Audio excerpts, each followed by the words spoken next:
Everybody, and welcome to Falcon Spotlights, and today's Spotlight title is going to be Chronology by OSAO Games. Chronology is a game that's going to be out on Steam about May 12th, if I do remember correctly. This will be a little bit of a early look for you guys, a quick look and whatnot. I'll basically highlight a bit of the actual initial parts of the game just to give you an idea of how the game plays. The music's really amazing for this title in particular.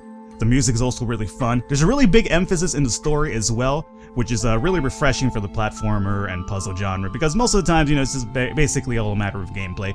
This game actually does have good gameplay, but at the same time, it had a really interesting story that actually kept me involved in the initial parts of the game. And it's actually one of the few games that have actually, done a spotlight in that I'm actually compelled to actually finish on my own, considering everything that's going on around it.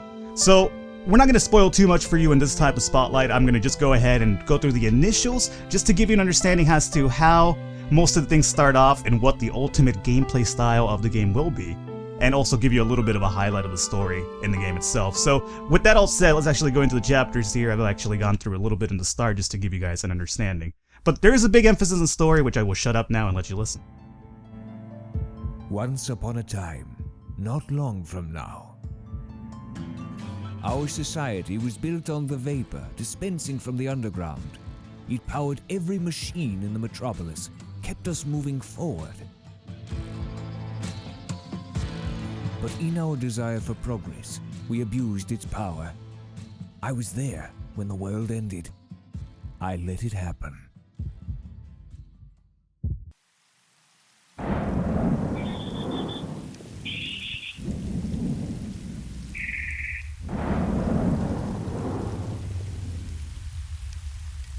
I wake up in a daze. How long have I been lying here? I try, but don't remember anything. I have to find out where I am. Alright, so with that introduction, we got Chapter 1, Arise Awake. So as you can see, the emphasis of the story is, basically the conundrum of men, making progress forward, what exactly you're going to be, I guess, sacrificing in the, I guess in the model of trying to progress life and whatnot. So basically with this game, oh wait. Always forget about that thing even though it's always there. At all times. Go away, creature. Apologize if I'm over here talking over the, I guess game dialogue over here a little bit. There is subtitles at least for those interested, but I do want to be able to share my thoughts with you, so you apologize. I'll apologize for that on my part here. The game, as I said, is really puzzle platformer oriented. As you can see, honestly, the artwork for the game. Obviously, it's not a really graphically intensive game, right? This isn't Crysis 3 or anything to that degree. But as you can see, I guess the art style for the game is really quite vexing, at least to me. Like, I felt that, at least the environment looked really quite fleshed out, and this is only part of it, right? Because right now we're gonna get the clock, right? This is gonna be a big gameplay mechanic, by the way. I wonder if it works. Oh, it indeed works, alright. So right here alone, you're gonna basically think of this as your basic tutorial in any game whatsoever. Over here, we press B. Right. So suddenly, the whole world has changed, right? Is unraveling around me. Much as the professor has mentioned, their time has unraveled around them. That clock feature works as a way to go back in time, essentially. As you can see, if I was to press B again, the upper right quadrant, or at least the icon, will show that this is the after period, right? And if we hit B again, we're back in the before period. So you could jump back and forth between the past and the present, which or I guess the future if you want to talk about it. But once you jump into the future, you're in the present, right? So as you can see, how this mechanic actually works, though, is if we're hanging out in the after, we can actually, climb this thing over here, right? However, go back in time, this bridge and the land was properly built and everything, so you could definitely use that to actually cross this area over here, which was originally unavailable to us. Same mechanic, always basically look around and whatnot. For this one over here in particular, you could jump over here, right? There's no way for us to actually clear this building. If I go to go in the future now, there has been some plant life that has grown over here, and this building has been a little bit screwed over by Father Time, essentially. So it's given us a chance to actually jump up over here. And as you can see, that's basically going to be the majority of the gameplay for the professor's standpoint of view. And I mentioned this professor because there is actually a second really big key point in this game that we will try to get. Well, it's basically what we're aiming to get to in the spotlight, just to give you a good idea as to the game. Ultimately, that will be the point where we end, because again, I don't want to show off too much of the game because honestly, it's fun. I think that if you guys do check it out, it'd probably be best for your perspective to actually not get spoiled too much initially what's going on here. For this particular puzzle here, you're going to want to be able to get through here, right? Which we can. But if I go back into the future, I still can't do it, right? Because that thing's still there. Meaning, we could jump over here on these planets because in the past, there was no plant life that grew over there, right? So I was to jump over here, go back into the past, there is suddenly a actual mechanism that we can then use to bring this bridge back up, and we are able to proceed now, and that's all good and dandy. However, again, once we're in the past, we can go over this platform over here, go into the future, run down, land actually switches, so it gives you a perfect chance to actually get in here. And same type of situation over here. Now, don't feel that this game's going to be a one-trick pony. Essentially, right now, what the game is trying to do is just give you the basics as to apparently me not being able to jump properly during a platformer game, which is quite really ridiculous here. Apparently, all those years of playing Mario growing up and being a quote-unquote gamer hasn't really helped me much out too much here. All these muddled memories, unstuck in time. Huh. My head needs rest.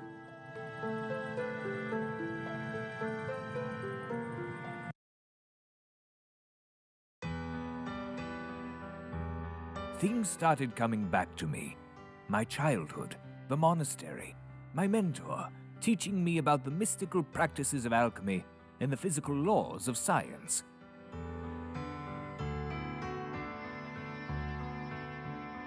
Later, seemingly endless experimentations to enchant the vapor to create a new energy source. Then finally, breaking the code and entering a brand new field of awareness.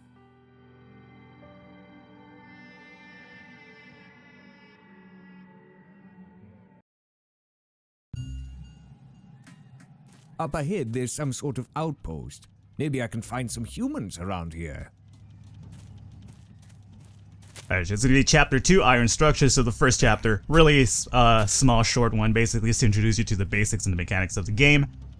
As you can see, the story is indeed told through that method. By the way, before we continue on with that sort of thing, let me go ahead and quickly change time here to give you an idea as to what's happening. So, in the past, this plant hasn't necessarily grown, right? But over time, in the future, it actually has grown, which is what we could use to essentially make our way up over through here. If I'm right, we want to basically set this down over here, forward time, and then we'll be able to jump up over here, and then we'll have access to this upper area. We go back into the future, we could basically use the switch over here to get that trolley across. However, yeah. Kaput. Poor workmanship. Now, I'm being silent here for a reason, because honestly, again, I've mentioned that the story does seem to take a really big emphasis on the game, at least in understanding what the hell exactly happened here. We do know that them experimenting with, ways to progress life did indeed probably more than likely cause the downfall of humanity and basically how the world looks in the future now. My hands. They remember this. They are used to the machinery. And that's the reason why I was trying to be quiet there for a second, is because that comment in particular really struck me as a point of interest for me, just because, he does mention that, he does kind of feel like he remembers this machinery and whatnot, because it's possible that he's exactly as the one who actually built this. So, again, I'm not too far into the game myself just yet to actually make that proper assessment. But, much like a game like, let's say Dark Souls, for instance, you are allowed to kind of come up with your own theory, and then kind of as the game progresses through either descriptions, character dialogues, you kind of realize what exactly is going on over here. So, I felt that was really interesting. Again, this is kind of like a puzzle platformer, basically. There's no ins or outs about that one. If you forward time over here, you'll see that there is a plant over here. So initially, we can't even make this jump right off the bat, right? So this is going to introduce to you being able to change time as you are in the middle of an action. So if I was to jump, switch time, boom, because I want to make that jump now, and we'll continue forward. The game is indeed told to you, or at least the story does seem to be introduced to you in the matter of those cutscenes that we've seen so far. The only issue that I've had with that so far is the fact, well, let me do this puzzle here first. So, we did indeed find another human. This human isn't around in the future. Kind of, not to be too amazed here, considering, people do die over time. It's a fact of life, unfortunately. This guy's over here choking and coughing noises. So, that little instance right there should be enough to give you an idea as to what you should be doing for this puzzle in particular. Let's talk to this guy, though. I have to pass the bridge. The metropolis is in a state of emergency. None shall pass. We'll see about that. So yeah, we're not gonna be able to get past this guy. He will go ahead and smack us with his, I don't know, crazy wand right there or something. So he's gonna be a total dick about the whole situation. We see that anvil up there, right? Well, being in the lamest, ignoramus term that I am, well, actually, that was a pretty bad show on my part here. Initially, going the brute route, I thought that, you know, I was supposed to do something with an anvil, maybe drop it in his head like he's some sort of cartoon character, but much to my surprise and, you know, initial ramblings about and, like, you know, staggering about, I figured you're not supposed to drop the anvil on him like if he's a cartoon character, if he was like, you know, Wile E. Coyote in a Roadrunner cartoon. What you're supposed to do, as a matter of fact, is don't hit me with that wand, dude, alright? I'm not even going to try to drop it on you this time around. However, we did notice before when we stepped on this, right, that gas sent that coughing, sent this man into a coughing fit and whatnot. And this right here is going to be enough for us to do what we need to do. So if I was to switch over time, jump over here, and then go back, he's going to be in a coughing and wheezing type of phase right there. I apologize for the potential lung cancer that I've received you into, sir, but, you know, you couldn't let me pass. Now, you're also wondering if I could have just gone around initially. You could have, but then he would have walked over here and then smacked me with his wand again and sent me down to this pit and kill me. Or essentially kill me. I'm not sure if that's really what would happen, but considering you don't die, but, you know what I'm trying to say here. So, in terms of getting this up and going, oh, well, you know what would probably been good? Had I actually hit that switch to proceed with us, because that is exactly what we're trying to do. Not only get past him, but actually hit the switch that would allow this bridge to kind of form and kind of for us to continue. What I wanted to mention earlier was the only thing that I've had so far complain about the game. Trails in the ground. My wagon must be in this direction. It's a possibility indeed, Professor. Oh, he's gonna just take off now. We're gonna go probably into one more cutscene. If it is, I'll allow it to play here, and then I will share with you my descent. We went further than any monk or scientist before us. We fused the erratic nature of alchemy with the rigid principles of science.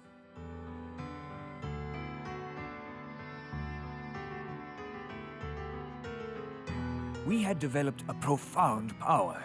The verve, capable of producing miracles, but also forceful enough to create calamity in the wrong hands. We decided never to touch it again. My wagon must be somewhere close. Alright, so without, mincing too many words here, as a, at least what I like to believe that I'm a semi-intelligent individual, I'm gonna assume that that creation of theirs, that verb, is essentially what caused this whole thing in the first place. Now, what I wanted to mention was we saw that cutscene, right? All good and dandy, they're short, they're to the point, etc., etc., don't drag on too much. Here's gonna have a little bit of a puzzle where I think this is actually pretty cool before I, one more time, delay this complaint that I'm gonna mention here. And let me forward time really quickly. This plant's over here dying of thirst, right? In the future, he has pretty much completely died. So we have to do a way to kind of actually feed him with some water here, so let me jump over here. In the future, there is no pan over here, right? But in the past, there totally is. So if I was to jump, switch time, boom, bring this water pail down, and we'll be able to give this man some water. Or not technically this man, but this plant. You know what I'm trying to say here? Don't question. The cutscenes have indeed been precise and to the point. However, they are completely unskippable. And I only mention this because, say if it was a game you're going to play more than once, and you already know the story because the cutscenes are so short, you kind of just want to skip it, continue onward and whatnot, so you don't necessarily want to have to sit through the cutscene every single time. That is one of my few little complaints about the game, is that, give me the chance to skip the cutscene. I feel that's mostly a complaint against many games, just they don't let you sometimes skip cutscenes, and I think, like, especially for, gamers nowadays, there's so many games you want to play, you don't really have all the time in the world to kind of sit there and, like, go through a cutscene. And sure, again, probably each cutscene's been like, 20, 25 seconds at the most? If even that, in my conception of time, is really messed up. But, I'm just saying. That is one of the few complaints I have here, and another complaint is getting stuck right there, but that's my own undoing here. So these vines actually help in terms of making this plant creature just kind of move in the direction we want, which is going to actually be kind of important for that puzzle right there. So the middle one makes him shoot that seed, which is what it was able to make this knock out for us. So let me go ahead and grab this shell over here, and now we'll be able to traverse over here. And soon enough, we're going to be meeting our second character of the game. Why the long face, Snail? The snail creature is completely in pieces. She looks like she has lost her shell. Alright, so apparently that snail is going to be in the full Monty back there. That's why he doesn't want to come out. He's over there crying. If it wasn't bad enough, more of a hint for you. You're supposed to bring this mechanical shell to it, as he explains over there, by giving the Snail sign or the Snail symbol along with an exclamation point. This puzzle I felt was actually one of the first ones that kind of stumped me momentarily because I couldn't figure out, like, I knew that this tree had to grow, right? I just didn't know how to do this. Now here's the other aspect of the game, is that you could actually bring stuff back in time with you as long as you're holding it. So if I was to put this tree down over here in the past, forward time, it's going to be a fully grown up tree, which we could then use to traverse over here. Give our snail friend this little mechanical shell, and there we get to go. And now, you can basically switch between two characters. These are the two characters you're going to be playing through most of the game. The snail has his own mechanic that's actually going to be involved for a lot of the puzzles in this game. You could actually ride the snail to kind of get you through here, and then you could use the snail to actually proceed and get you through some sticky situations. And I'm not just saying that as a pun because he's a snail, and snails tend to be sticky to some degree. Now, you can't switch time with the snail, so you're going to have to switch back over to the old man, forward time, and then suddenly you have a better aspect in order to actually jump through this and whatnot. Hey, wait, don't leave me! Hold me? And the snail's already being really clingy and whatnot. You know what, baby? I'm sorry, you were the only one to look good in bar when I picked you up, so don't force me to call you, I'll call you when I'm ready. And I'll come running. So, Snail Man is going to be useful for not only getting you through actual, like, situations where you have to make crazy jumps and whatnot and maybe cling up through walls, but let me switch over to him really quickly. There's going to be one more mechanic that I want to introduce before we start wrapping this up, because then I don't want to give too much away in case you are interested in checking this out for yourself. We can use the snail to kind of hit that switch for us. I'll switch over to the old man, call the snail, and boom, he's there with us now. All good to go. I'll leave the snail here for now. And here we're going to call him again. He's going to tell you to pick him because he's going to show you his abilities. So the old man has the way to jump through time and whatnot, right? The snail always comes with you no matter what. It probably has to do with the shell, but I wouldn't say more to not spoil that. But let me switch over to the snail. His power is going to be... Did you just stop time, Snail? Yup. I was engineered that way. And there you go. So the snail's power is to actually stop time. So you have the professor who actually, skips time, like in the past into the future. Snail could actually just freeze time in its place. So it's going to be a really big gameplay mechanic for you to actually check out right there. And with that, let's actually go ahead and call it an episode here. Hopefully you guys enjoyed the spotlight. I have all the information for this game in the description if you want to check it out yourself, and I encourage you to do so. It's actually a really fun game if you're into like the really artsy type of look of games. It's not too exactly like realistically, graphically inclined, but still really pretty to the eyes, and the puzzles are actually quite interesting once you get further into the game. Right now, it's basically, think of this mostly as a tutorial so far, so obviously the puzzles aren't going to be able to stomp you, but there is a good story in this game for sure. And obviously that snail with that mechanical shell, if, I'm not gonna say anything, but it kind of looked like that verb that they quote-unquote created.